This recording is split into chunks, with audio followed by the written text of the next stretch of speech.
нөө ягаан машин ч бас их утга учиртай. Таян Лиса хоёрын шүүн гэдэг дууны Лисагийн дэглэлтээр хүртэл ажиллаж исэн айхтар охин байх нэ. Samsung-ийн үүсгэн байгуулагчийн ач охин гэж хэлэгддэг ч гэсэн Samsung ч өөрөө дотроо 9 охин компанитай.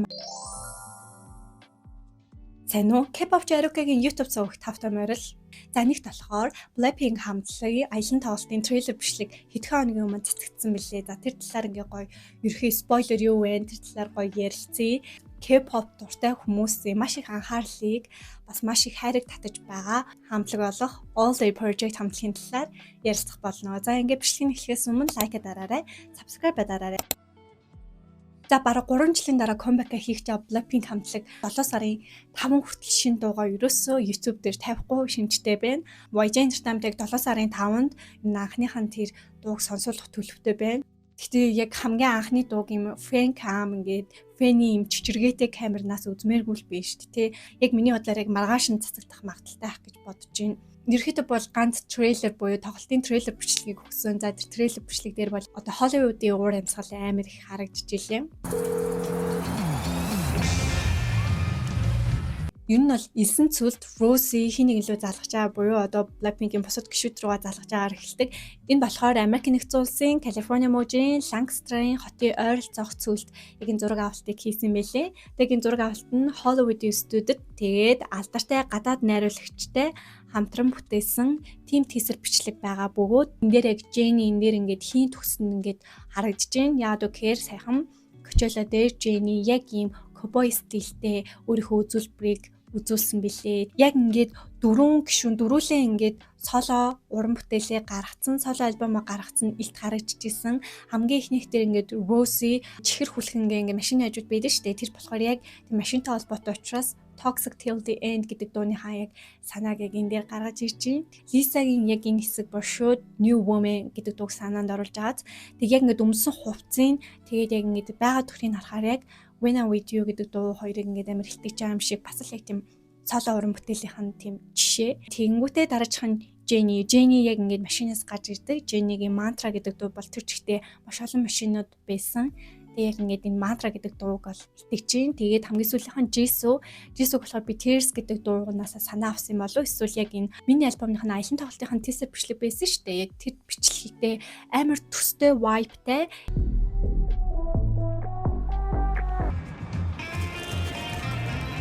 яг тийм яг юу ингээ гаргаад ирсэн.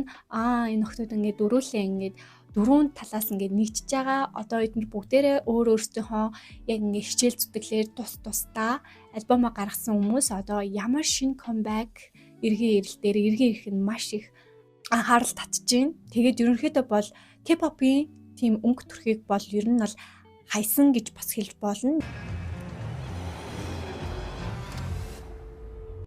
Blackpink ингээд өмнөх 90 үеэ ингээ хааж шинэ 90 үе рүү ингэж тэмүүлж байгаа. Хуучин Blackpink биш, бүр цоо шинэ охтуудын Blackpink гэдэг хамтлаг үүсэж байна гэсэн утгаараа гаргаж ирж байгаа болов уу гэж бодож байна. За тэгээд тэр нөгөө ягаан машин ч бас их утга учиртай. Яг нөгөө 2017 онд гарч ирсэн Majin Gocharam дээр яг юм ягаан машин гардаг. Яг энэ ягаан машин дээр буюу яг энэ дуу чинь ерөөхдөө Blackpink дэлхийд гарахад маш их түүчээ болж исэн эхлэл дуу. Дараагийнх нь дөрөв бол жинхэнэ дэлхийд таниулсан дуу болсон. Тэгээд дебют үеийнх нь Бумбая дээр хүртэл машинтай байдаг. Тэр бол дөнгөж эхлэл.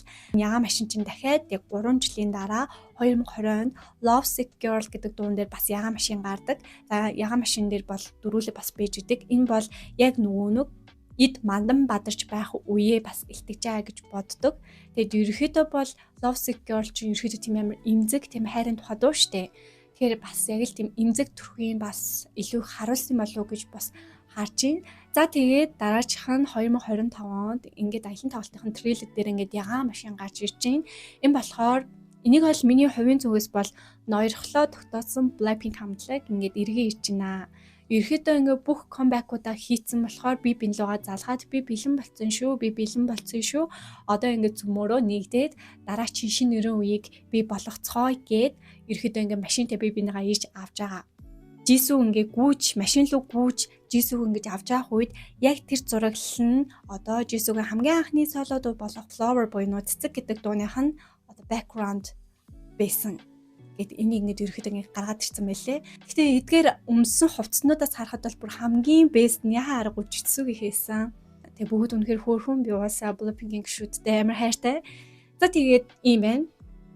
Тэгээд тэр ягаан машинын доор нөө Blink гэдэг үг байгаа шүү дээ. Яг A9-ийн нэгэн тоо байхаар Blink-чуд үргэлж нэгт юм болов уу гэсэн санааг бас илэрхийлж байгаа юм шиг санагдаж байна. Дараа жилийн 10 жил дээрээ бас нэлээд том эргээрэлт бидэнд өгөх байх. 15 дахь жил дээрээ дахиад аялын тоглолтоо өгөх байх. 20 дахь жил дээрээ бас дахиад аялын тоглолтоо өгөх байх. Яг ингээд энэ 10, 15, 20 дахь жилүүд дээрээ маш том аялын тоглолтуудыг бидэнд өгөх байх гэж бодож байна. Тэгээд 20 жилээс дээш карьертай бүр сайн явах гэсэн тийм зүйл бол бодож байна. K-pop-ийн 5 дахь үеийнхэн ер нь сэргэн мандаж эхэлж байна. Үүний нэг болохоор All The Project гэдэг хамтлаг буюу эрэгтэй эмэгтэй холимог гишүүнтэй хамтлаг ингээд дебютэ хийлээ. K-pop-ийн түүхэнд яг ийм дебютэ эрэгтэй эмэгтэй холимог гишүүний хамтлаг ерөөхдөө маш ховор хийгдчихсэн. Өмнө бол ерөөхдөө Card гэдэг хамтлаг байдаг. 2 эрэгтэй, 2 эмэгтэй. За энэ бас нэлээд амжилттай явж ирсэн. Ингээд 5 дахь үе дээр ингээд ийм хамтлаг төрсөнд нь бас маш их баяртай байна. Шал өөр уур амьсгал, өөр мэдрэмжийг өгч байна. За нэгт ингээд бид энэ хамтлагийг ярилцахаас өмнө одоо Chaebol гэдэг тийм нэр томьёог ингээд тайлбарлах хэрэгтэй. Энэ болохоор гэр бүлээрээ удирддаг маш том олон салбаруудын корпорациудыг ингээд гэр бүлээрээ удирддаг тэмцсэн холбоотой гэр бүлийг Chaebol удам Chaebol гэж хэлдэг байгаа. Ийм нэр томьёотой байгаа. Надад гэхдээ анх ингээд энэ хамтлагийг ингээд сонссны дараа энэ 5 гишүүн тавуулаа надад нэг тийм өөрсдийн өнгө аястай мөртлөө тэр ингээд мэдрэмж нь ингээд нэг тийм анх мэдрэгддээ штэ. Яг тэрүүгээрээ байсан. Тэгээ би бүгдийг нь одоо танилцуулах чинь. Магадгүй эднүсийг бүгдийг ингээд мэдсэн, судалсан хүн байх юм бол чи ерөөдөө цөөхөн тэгж судалсан хүмүүсийн нэг шүү. Яг гэхээр мэдээгүй маш олон хүмүүс байгаа учраас тэгээд ингээд хамтдаа үзцгээе. Тэгээд нэмэлт мэдээлэл байвал доор комент дээр үлдээгээрэй. За нэгт All The Project гэдэг нэрний утга нь болохоор санаа болгоно нь уламжлалт трендүүдэд баригддаггүй цаг хугацаанаас давсан төслийг бий болгох гэсэн санаатай байдаг. 6 сарын 16-нд анхныхаа дебюттэйгээ бидэнд өгчээсэн бөгөөд одоо 6 сарын 23-нд аль бие усаар ингээд дебютээ хийж гарч ирсэн. За тэгээ фэндомынхаа нэртэйгээ бүр гарч ирсэн. Тэрийг болохоор Day One гэдэг тийм фэндомын нэртэй болсон. Ерөнхийдөө хамтлагийн гишүүдийг ингээд танилцуулъя. Насны дараалал буюу томоос жижиг рүү явъя гэсэн. Эний мөн болохоор 2002 оны 1 сарын 23-нд төрсөн. Тэгээ 168 см өндөр. Samsung группийн ерөнхийлөгчийн ач охин. Тэгээ Shinsegae группийн бас ач охин гэж бас явагддаг. За Samsung-ын доороо ингээд 9 охин компанитай буюу Samsung ч одоо Electronics буюу одоо Galaxy утсуудаараа нэлээд алдартай. Тэгээ харилцаа холбоо, байрлал, санхүү, даатгал, кредит карт, эмийн үйлдвэр, химэл оюун ухаан, IT инженер бүр энчоны нисэх буудлыг барихад хүртэл Samsung-ын корпорац хүртэл гар бие оролцож исэн. Тэгээ хүлэг онгоц, цусан онгоцтой бас нэлээд том үйлдвэрлэгч компани, тийм том корпорацийн өв залгамжлагчдын нэг байгаа. Shinsegae Group гэдэг маш том групп байгаа. Энэ болохоор ерөөдөө Samsung-аас өмнө буюу 1930 онд ингэж үүсгэн байгуулагдсан бөгөөд 1950-аас 60 онд ингээд Samsung-тай ингээд нэгдээд тэгээд ер нь нэгдээ байжснаа 1991 онд тусдаа групп корпорац болж ингэж гарсан. Тэгэхээр одоо Samsung-ийн охин компани биш ингээд тусдаа групп болж гарсан. Тасаг зэрэглэлийн дэлгүүрүүдийг ингээд Солонгост маш олон байдаг. Тэгээд нөгөө маш олон нөгөө Gucci, Chanel-ийн брэндүүдийг ингээд аль бие усаар оруулж ирдэг. Хамгийн сайн мэдэх нөгөө E-Mart ч маш том Монголд маш олон салбартай E-Mart-ийг гэсэн энэ Shinsegae Group-ийн охин компани бас ордог байгаа. Тэгээ худалдаа амралт хослсон тийм комплекс. Одоо бидэнд чинь нөгөө зайсан комплекс гэж байдаг ш. Тэр шиг маш олон тийм комплексүүд байдаг бөгөөд Солонгосын бас алдартнууд тэр комплекс дээр нь очиж ингэж амардаг. Үүтэй хүнсний үйлдвэрлэл, үйл хөдлөх, жочид буудал, хүргэлтийн үйлчилгээ, E-Mart-ийн тийм үйлчилгээдүүсийг бүгдийг ингэж хариуцдаг тийм Shinsegae Group-ийн бас өв залгамжлагч байх нэ маш том. Энэгээ судлаад үзсэн чинь бүр үнэхээр том байгаа. Эний мөн ерөөдөө K-pop idol болохыг маш их хүсэжсэн гэсэн 7-аас бараг 10 жил гэр бүлээ ингэж ятгсан. Тэгэд ингээд маш тийм эсэргүүцэлтэй бас тулгарсан гэж байгаа хгүй. Ээжигээ нэлээд ятгачаад ээж нь чи их сургуульд орох юм бол орж чадах юм бол би яг дебют хийгээ чинь зөвшөөрөё гэж нэг хэлсэн мэлээ. Тэгээд удалгүй Америк нэгдсэн улсын бас алдартай Колумбия их сургуульд орж чадсан. За ээж нь болохоор нөгөө luxury брэндүүдийн их дэлгүүрийн ерөнхийлөгч буюу Shinsegae-гийн luxury яг тэр охин компанийн ерөнхийлөгч гэсэн үг. За аав нь болохоор бүр Өмнөд Солонгос улсын ажилтнууд эрчим хүчний сайдаар хүртэл ажиллаж байсан. 7 настайдаа 21 Big Bang-ийн Lollipop гэдэг дууг сонсонгуудаа би K-pop idol болох юм байна. Болохын хүснээ бол илэрхийлжсэн 7 настайдаа гэсэн. CL-ийн дүүтэй бас тотон найзууд тэг Blackpink хамтлагтай бас уулзчихсан, Jungkookтэйсэн бас уулзчихсан гэсэн. За тэгээд өмнө бол Meow хамтлагт дебютээ хийх гэж байсан ч гэсэн гарчихсан. Маш их загварын мэдрэмжтэй гэдгээрээ бас нэлээд алдартай.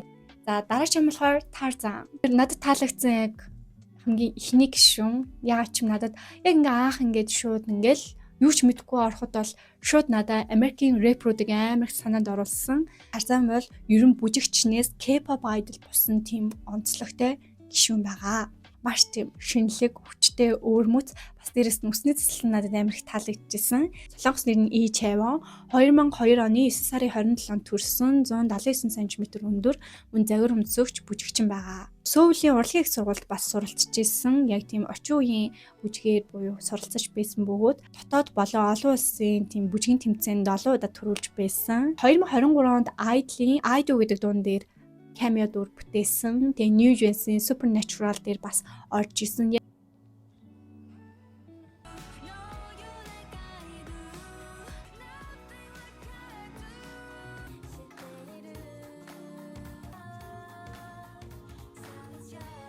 Балетчин үеэл нь ер нь юм орчин үеийн бүжгийг сонирхооч гэж зүйлснөөр ингээд бүжигчин болох гараа нэхлүүлээд ингээд удахгүй K-pop-ийн idol салбар руу ингэж хөрвсөн байгаа.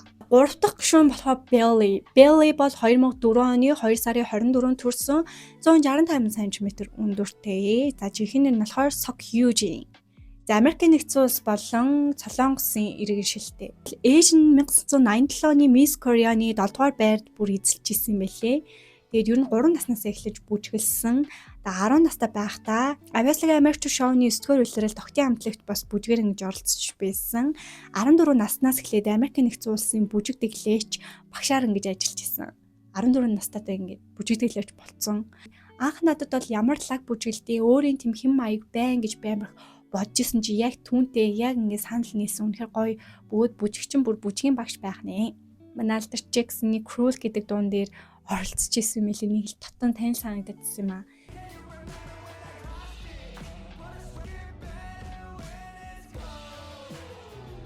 За тэгээд ерөөхдөө Tayani Vibe, тэгээ Red Velvet-ийн Psycho, Taemin's Idea гэдэг дуунуудын бүжгийн ард ажиллаж исэн. aespa-гийн Savage, Spicy тэг бүр юу Taeyan Lisa хоёрын Шүүн гэдэг дууны Lisa-гийн дэглэлтээр хүртэл ажиллаж исэн айхтар охин байх нэ.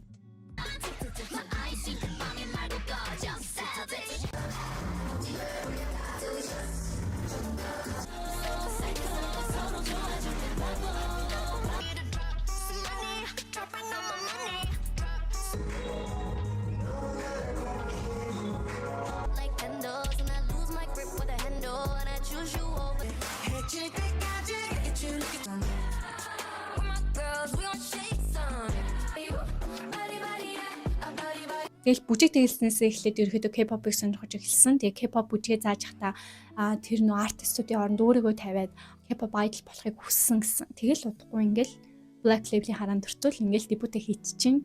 Яхтрын. За дараагийн 4 дахь гишүүн болохоор Wuchen. Wuchen 2005 оны 1 сарын 20-нд төрсэн 178 см өндөр Өмнөд Солонгосын иргэн.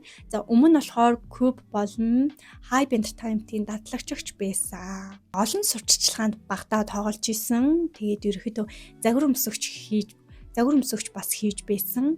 Тэгээд 2019 онд буюу аль хэдийн соло дебютээ хийсэн хүн ингээд гарч ирж байгаа юм байлээ. 2019 онд соло уран бүтээлчээр дебютээ хийсэн. Тэгээд мөн Pentagon хамтлагийн 2 дуун дээр ингэж хамтарч ажиллаж исэн байлээ.